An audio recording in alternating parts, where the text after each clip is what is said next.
সময় সংলাপে স্বাগত জানাচ্ছি। আমি তুষার আব্দুল্লাহ। সময় সংলাপে আজ আমার সঙ্গে যোগ দিয়েছেন আহমেদ মাজহার। আপনাকে স্বাগত সময় সংলাপে। আমি জানতে চাই যে মানে আমরা এখন যে মানে আবহাওয়ার সঙ্গে আছি, একটু অপরিচিত মনে হচ্ছে। একটু যেমন ভাবে এই বৈশাখকে বা জ্যৈষ্ঠকে আমরা দেখেছি, গ্রীষ্মকে দেখেছি, একটু অপরিচিত মনে হচ্ছে, চিন্তা কষ্ট হচ্ছে, অচেনা মনে হচ্ছে। সময়টা কিন্তু সেরকম যে সময় দিয়ে আমরা যাচ্ছি, কিছুটা যেন রুদ্ধশ্বাস একটা অবস্থা মনে হয় যেন অনুভব করছি। এক ধরনের ঠিক আমি বলবো যে স্বস্তিকর মনে হচ্ছে না। এখন এটা একটা কথা হতে পারে যে বাংলাদেশ কবে স্বস্তিকর ছিল, সেটা একটা প্রশ্ন হতে পারে। কিন্তু কি যেন একটু অস্বস্তি এর মধ্যে আমরা আছি, এরকম আমার মনে হয়। এটা নিরাপত্তার বোধ, মানে এটা শুধু আমি একার বলছি না, আমি চারপাশে যাদের সঙ্গে চলাফেরা করি, কথাবার্তা বলি, মাঝে মাঝেই লোকজনকে বলতে শুনি যে তারা নিরাপদ বোধ করছে না। মানে এটা একটা আমার মনে হয়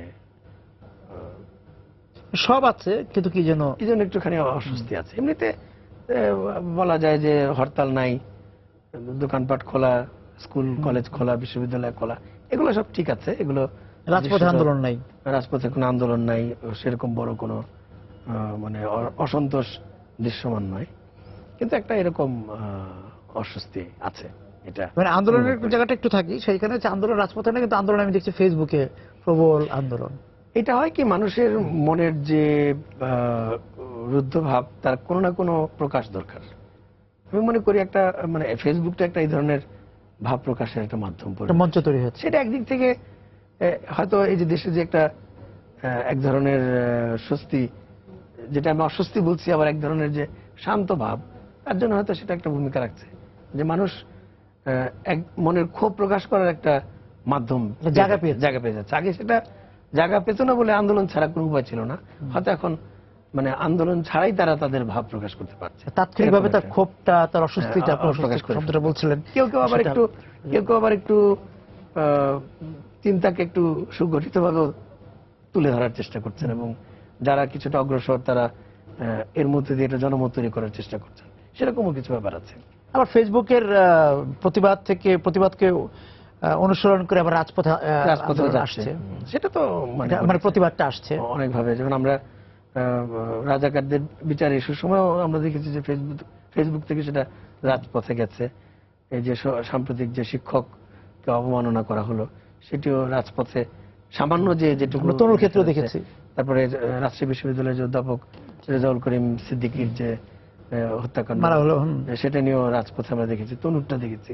এগুলো কিছুটা দেখা যাচ্ছে, কিন্তু এই রাজপথের আন্দোলনগুলো ঠিক রাজনৈতিকভাবে সংগঠিত আন্দোলন নয়, যার ফলে এই আন্দোলনগুলোর যে পরিণতি নানাভাবে, যে এবং এর সঙ্গে রাজনীতির সম্পৃক্ত নয়, সামাজিক সংগঠন, নাগরিক সংগঠনগুলো হয় কি, এক ধরনের যেহেতু রাজনৈতিক কোনো কর্মসূচি চিন্তার সঙ্গে এর সম্পর্ক নাই, সুতরাং এই ধরনের আন্দোলনের ঠিক কোনো পরিণতির প্রত্যাশা করা যায় না, কিংবা কোনো সংগঠন গড়ে উঠবে সেরকম প্রত্যাশা করা যায় না। কারণ রাজনীতির তো একটা প্রকৃত ভাষা আছে। রাজনীতি যারা তাদের চিন্তা ভাবনা যারা বাস্তবায়ন করবেন, তাদের সাংগঠনিক কিছু তৎপরতা থাকবে। আমরা রাজনৈতিক দলগুলোকে সেরকম তৎপরতা চালাতে দেখছি না, এবং সেটা না হওয়ার কারণে যে আমাদের যে আমরা ক্ষোভ বিক্ষোভগুলোর কথা বলছি, সেটার কোনো সেই পরিণতি আমি বলছি না যে পরিণতি মানে সরকার বিরোধী আন্দোলন করে একেবারে সরকার বিরোধী না, সামাজিক যে সমস্যাগুলো, যেসব সমস্যাকে আমরা শনাক্ত করছি, সেই সমস্যাগুলোর মূলে হাত দেওয়ার আমরা মানে কোন তনুর ঘটনা আছে, বিভিন্ন যে হত্যার ঘটনা, মানে এগুলো তো সামাজিকভাবে এগুলো ঘটতে থাকলে সেগুলো এক ধরনের মানে এগুলোকে দূর করার জন্য যে চাপ অনুভব করার কথা, আমার মনে হয় প্রশাসনের মধ্যে সেরকম চাপও আমরা অনুভব করতে দেখি না। তারা যেন মনে হয় যেন বাইপাস করে চলে যেতে পারলে ভালো হতো। কোনোটা কিছুটা দেখা যাচ্ছে, কোনোটা আমরা অগ্রগতি দেখছি না। যেমন আমরা সাগররণীর মামলার প্রকৃত কোনো অগ্রগতি দেখছি না, অনেক মামলারই অগ্রগতি দেখছি না। মানে এটা আমার মনে হয় যে এইসব যদি রাজনৈতিক তৎপরতা থাকতো, তাহলে এগুলো আমরা রাজনীতির মধ্যে নেই, রাজনীতির মধ্যে যা বোঝায়, রাজনীতির মধ্যে নেই। আমরা এক ধরনের ব্যবস্থাপনা কাঠামোর মধ্যে আছি।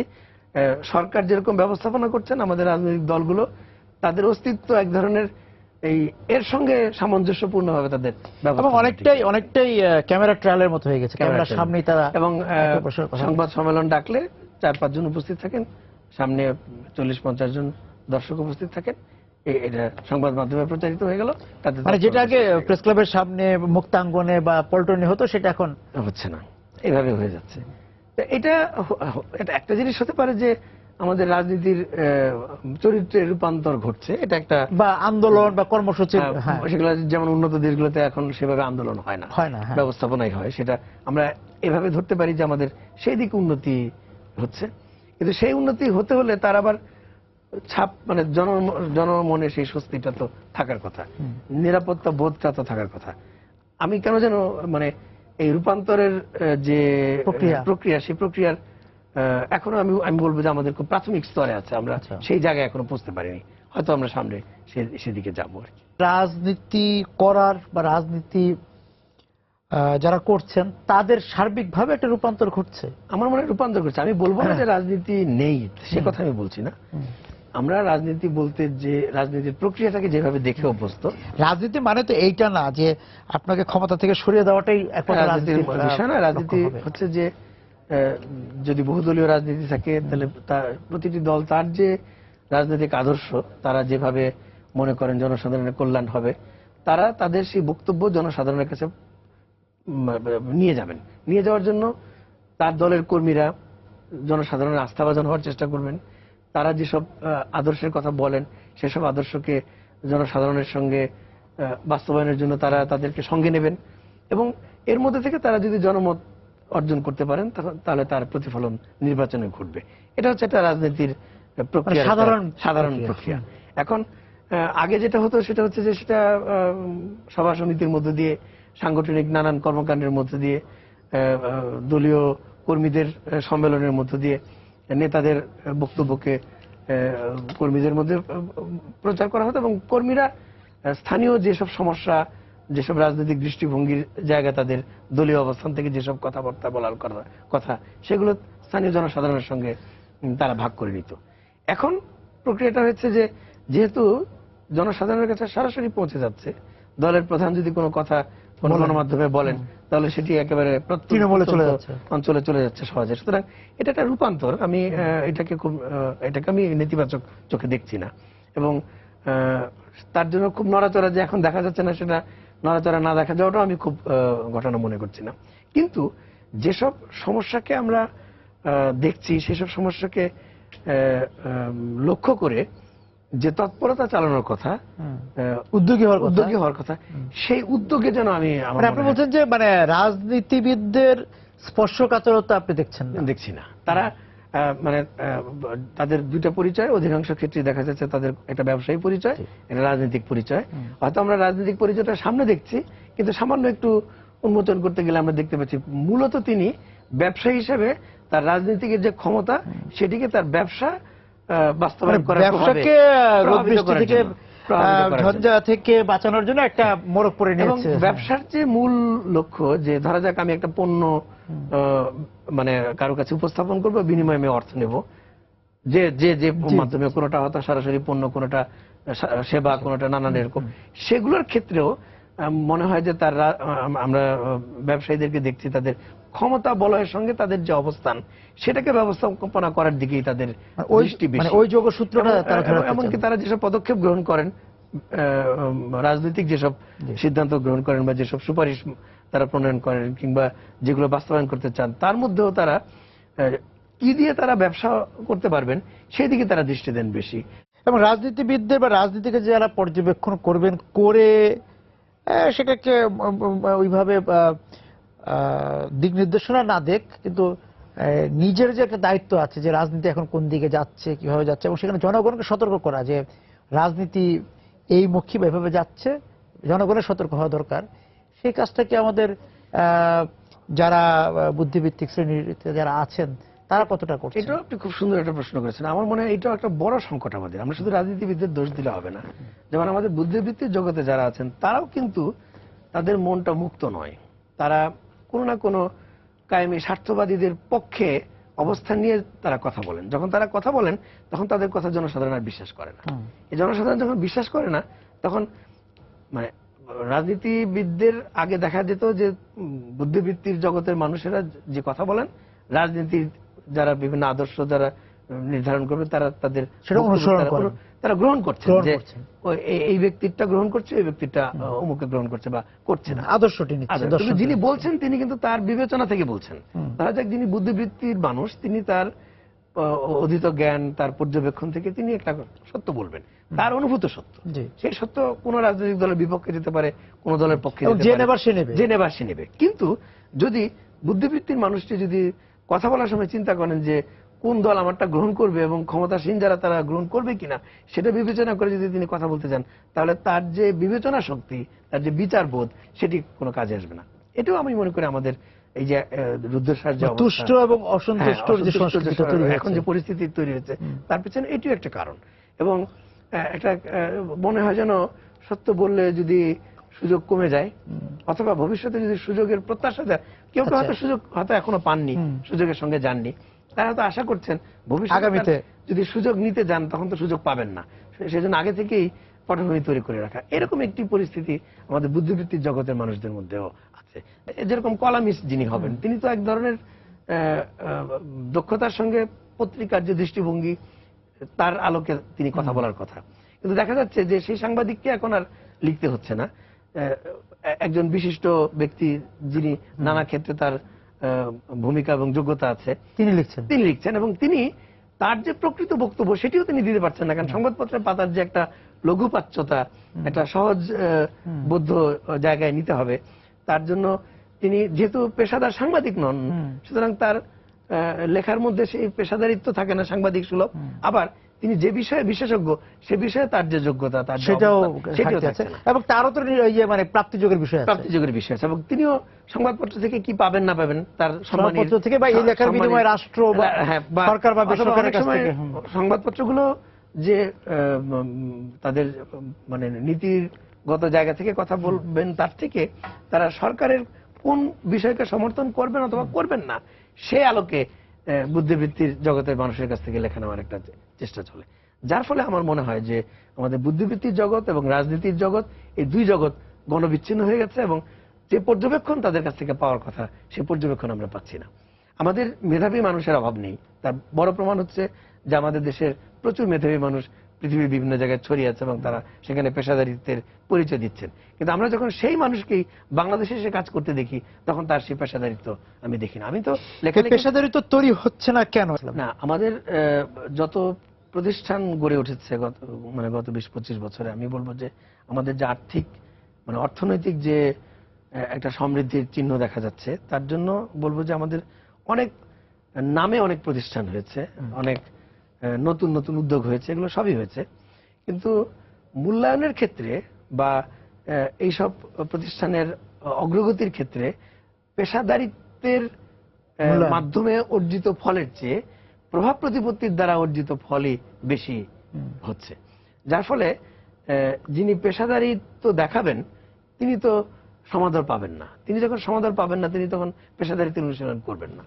আমি সামান্য যে ক্ষেত্রে কাজ করি, সাহিত্যের ক্ষেত্রে, সেক্ষেত্রে আমি দেখেছি যে যতটা না লেখকের পেশাদারি কিংবা তার যোগ্যতা মানে মূল্যায়িত হয়, তার থেকে বেশি তার অন্যান্য আরো নানাবিধ বিবেচনা, তার ব্যক্তিগত সৃজনশীলতার চেয়ে তার অন্যান্য বিষয়, আরো যে নানান সব কোন গোষ্ঠীর, তারপরে তার তিনি কোন প্রভাবশালী মানে কোন পদে আছেন কিনা, কোন প্রতিষ্ঠানের সাথে যুক্ত, এইসব নানা কিছু প্রচ্ছন্ন ভাবে আমরা দেখতে পাই যে গুরুত্ব বহন করে। খুবই ব্যতিক্রমী ক্ষেত্রে দুই একটি ক্ষেত্রে আমরা দেখতে পাই, এবং সেইভাবে পুরস্কারও আসে।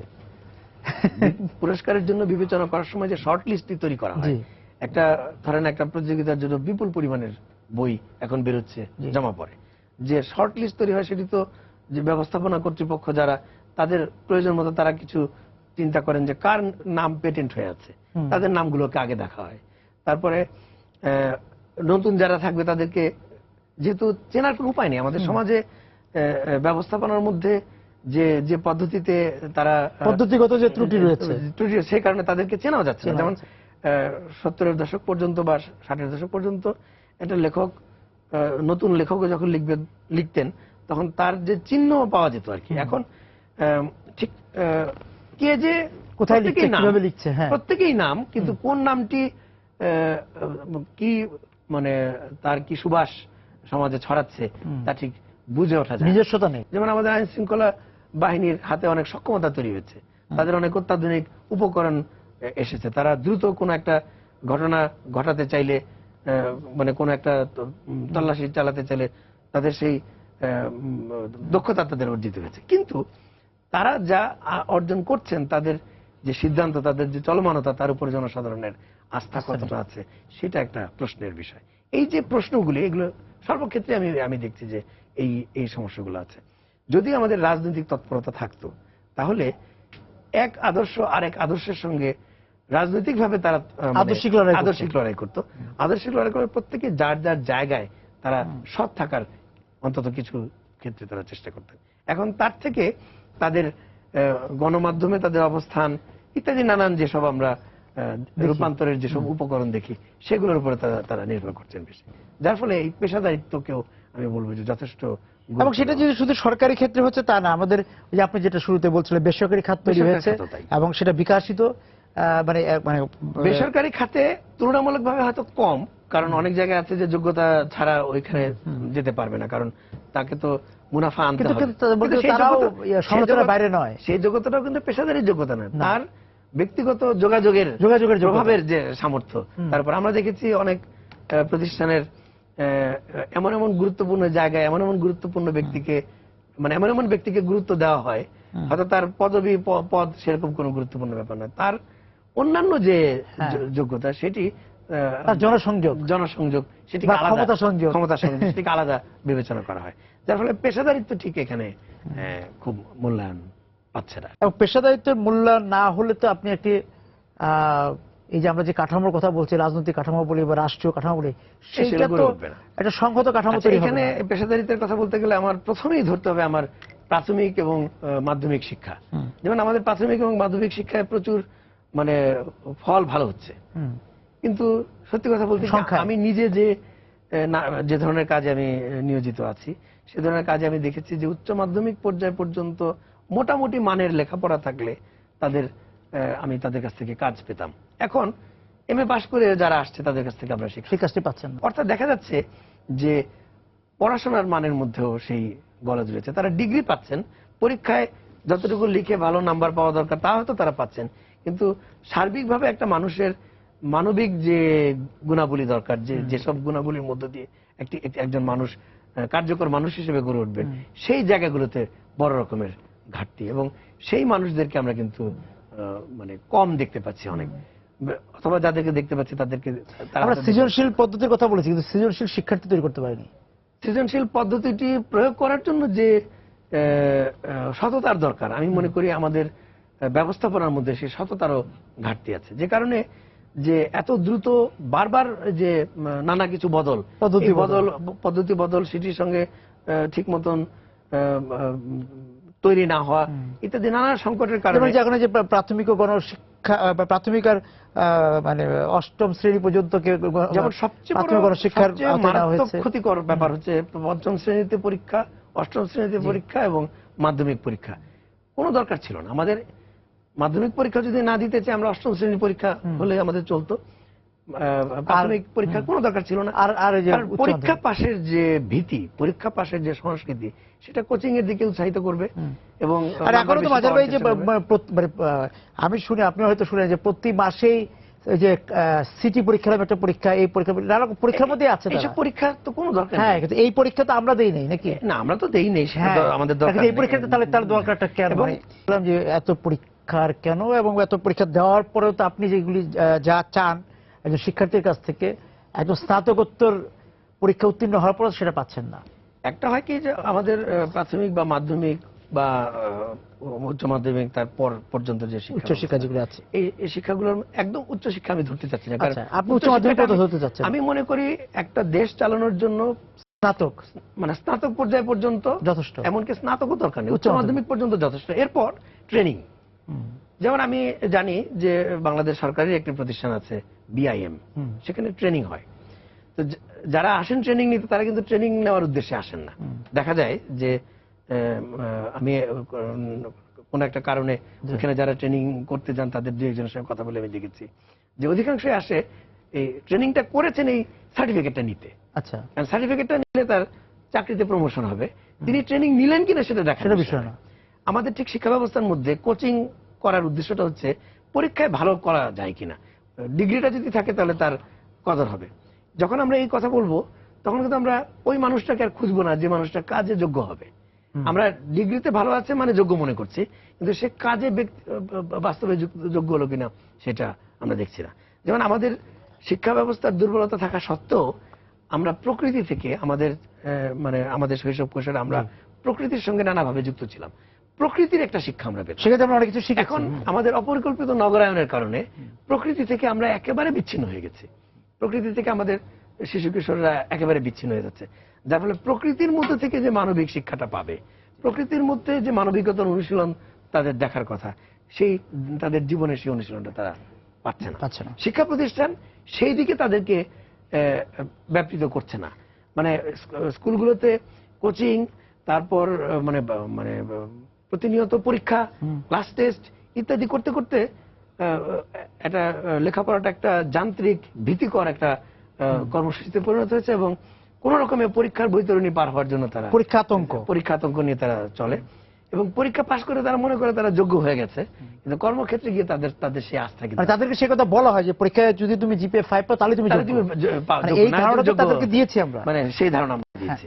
তো উন্নত দেশগুলোতে আমরা দেখেছি অতি উচ্চ শিক্ষিত যারা পিএইচডি করেন কিংবা গবেষণা করবেন, তাদের মধ্যে যারা ওইরকম প্রতিভাবান হবেন না বা যাদের আগ্রহ ওই পর্যায়ে যাওয়ার নেই, তারা কিন্তু এইসবের পেছনে দৌড়াদৌড়ি করছেন না। তারা উচ্চ মাধ্যমিক পর্যায় পর্যন্ত পড়াশোনা করে তারা কর্মক্ষেত্রে চলে যাচ্ছেন, কর্মক্ষেত্রের নানা রকমের প্রশিক্ষণে তারা দক্ষ হয়ে উঠছেন তাদের পেশাদারিত্বের মধ্যে দিয়ে। এই যে পেশাদারিত্বের মধ্যে তারা দক্ষ হয়ে উঠবেন, তার জন্য যে পটভূমি প্রস্তুত করা, সেটি হলো মাধ্যমিক শিক্ষা ব্যবস্থা পর্যন্ত তারা সেটি করে দেয়। ভালো ভাষা জ্ঞান, ভালো গণিত, মানে সাধারণ যে গণিত জীবনে পরবর্তী জীবনে কাজে লাগবে, তারপরে অর্থনীতি সম্পর্কে ধারণা দেওয়া, মানবিক ব্যবহার, মানুষের সঙ্গে নৈতিকতা, এগুলো তাদের আচরণের মধ্যে, তাদের বিদ্যায়তনিক যে সময়টা তারা পার করেন সে সময়ের মধ্যে তাদের সেটা করে দেওয়ার চেষ্টা করা হয়, যার ফলে তারা কিন্তু লাইন ভেঙে যাবেন, যেহেতু তাদের সারা জীবন সেই অনুশীলন তাদের করতে হয় না, তারা লাইন ভেঙে যাওয়ার কথা কিন্তু তারা ভাবতে পারে না। তারা রাস্তার উল্টো দিক দিয়ে গাড়ি চালাবে এটা ভাবতে পারে না, কারণ তাদের ওই ব্যবস্থার মধ্যে তারা সেই যে প্রাকৃতিক যে সাধারণ যে প্রবণতা, সেটিকে তারা একটা শৃঙ্খলার মধ্যে তারা নিয়ে আসেন। আমাদের যেহেতু তার কোনো অনুশীলন সারা জীবনে থাকে না, তাদের শুধু একটাই বিষয় ক্লাসরুমের শিক্ষা এবং ক্লাসরুমের বাইরের শিক্ষা, এই মিলিয়ে যে সামগ্রিক যে মানবিক শিক্ষা, সেটি আমাদের না থাকার কারণে আমাদের প্রতিটি মানুষ সে একটা উৎকেন্দ্রিক মানসিকতা নিয়ে বড় হতে থাকে, যার ফলে তারা পেশাদারি জায়গায়ও তারা তাদের মনোযোগ দিতে পারে না। শিক্ষা নিয়ে তো আমাদের এখানে নিরীক্ষা কম হয়নি, প্রতিনিয়ত হচ্ছে। নিরীক্ষাটা তো যদি আপনার বিবেক থেকে চালিত হতো তাহলে নিরীক্ষার বা দূরদৃষ্টি সম্পন্ন হতো।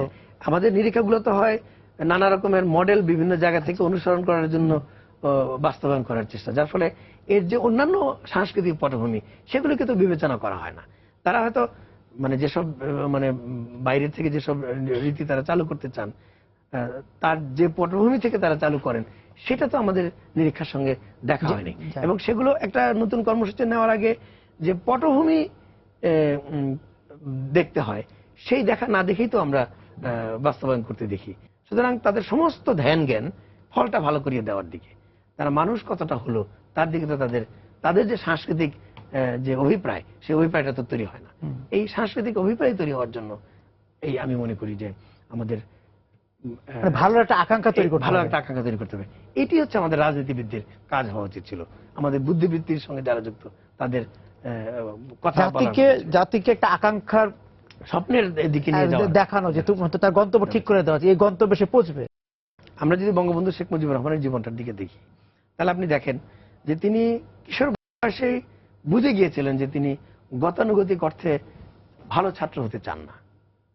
তিনি রাজনীতির একটা সুদূর প্রসারে তিনি দেশের ভাগ্য পরিবর্তনের জন্য কিছু একটা করবেন, এটা তার আত্মজীবনী পড়লে আমরা দেখতে পাই, এবং সেই অনুযায়ী তার সমস্ত জীবনটাকে আমরা তৎপর থাকতে দেখি।